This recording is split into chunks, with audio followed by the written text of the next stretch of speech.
programa Sabendo Direito. Quero primeiro agradecer ao acesso que tivemos no nosso site e no nosso canal no YouTube. Você, aluno, é a razão de estarmos realizando esse trabalho.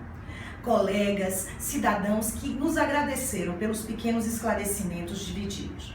Hoje, atendendo a esta ideia de que nosso programa é uma construção de todos, vamos tratar do tema regime de bens. Esse tema foi solicitado por um dos nossos colegas que por e-mail pediu que explicássemos o que é o regime da participação final nos aquestos.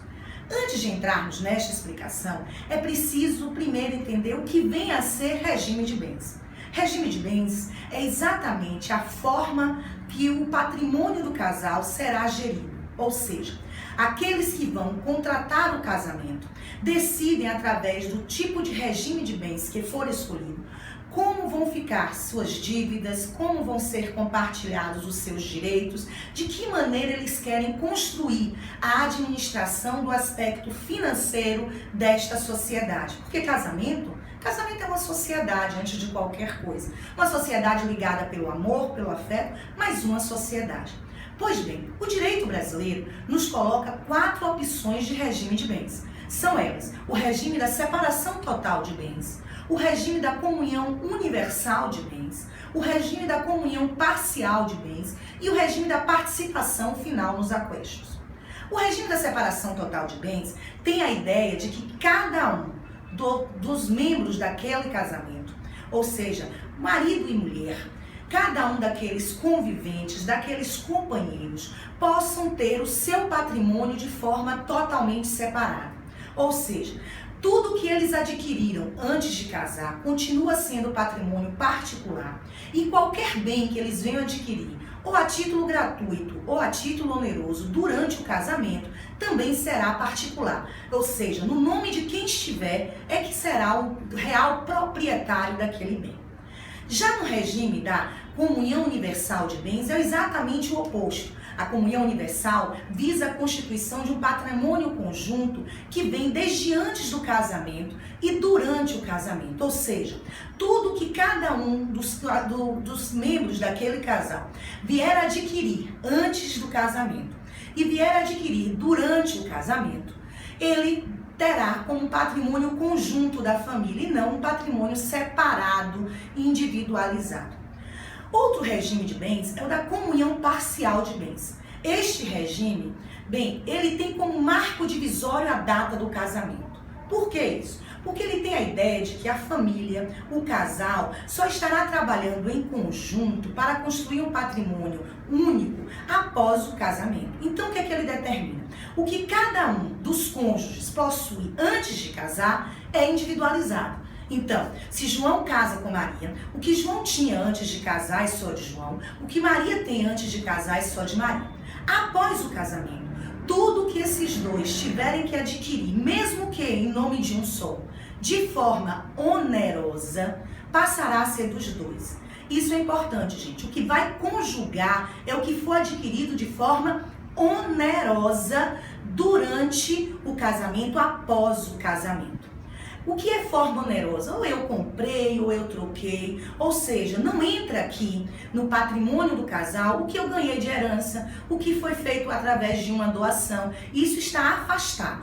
Então eu vou ter um patrimônio conjunto, marcado da data do casamento para frente, e um patrimônio individual da data do casamento para trás. E por último, temos o regime da participação final nos aquestos, que foi o regime questionado pelo nosso colega. O que vinha a ser esse regime? Esse regime foi trazido pelo novo Código Civil, ou seja, o Código Civil que está em vigor desde 2002. Este regime é um regime híbrido, ele mistura um aspecto do regime de separação total e o aspecto do regime da comunhão parcial. Qual é a ideia? Durante a constância do casamento, as pessoas vão fazer de que forma? Cada um vai ter o seu patrimônio, vai poder gerir o seu patrimônio de forma particular, porém, ocorrendo a dissolução deste casamento, ou pelo ato da morte, ou pelo divórcio, ou pela separação, passaremos a ter um patrimônio conjunto que será dividido. Em verdade, um cônjuge passa a ter para com o outro um crédito no que diz respeito à metade do patrimônio que o outro adquiriu de forma onerosa durante o casamento, após o casamento. Então, para o regime da participação final nos aquestos, eu vou mesclar separação total e comunhão parcial de bens. Talvez seja um regime que não tenha tido tanta aplicabilidade em razão da dificuldade que ele traz, porque o brasileiro ele não tem o hábito, vamos ser sinceros, de discutir a respeito de regime de bens quando vai se casar. Então, é pensando nisso que o legislador fez o quê? Criou o que ele chama de regime supletivo legal. Qual foi a ideia? Olha, se você que vai casar não fizer aquela conversa, não resolver antes, não conversar com a pessoa com quem você vai casar a respeito disso, nós permitimos uma escolha supletiva de um regime de bens, que será o da comunhão parcial. Ou seja, se os cônjuges não fizerem uma escolha diferente, entende-se que eles escolheram a comunhão parcial de bens. Mas tem uma grande novidade, qual é?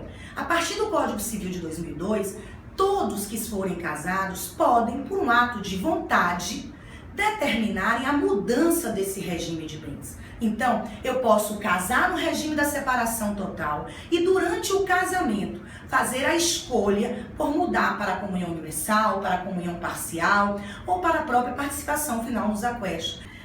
Espero que assim tenhamos esclarecido a sua dúvida, meu colega, e também aos demais participantes, os demais colegas que acessam o nosso canal no YouTube. Para lembrar, está aqui saindo o nosso e-mail. Mande a sua mensagem, diga que assunto você deseja conversar comigo. E aí, eu e você, meus seres de luz, que é assim que eu chamo a cada aluno, e esse programa é pensando verdadeiramente em você, é que a gente vai construir um momento de compartilhar conhecimento jurídico. Fiquem com Deus.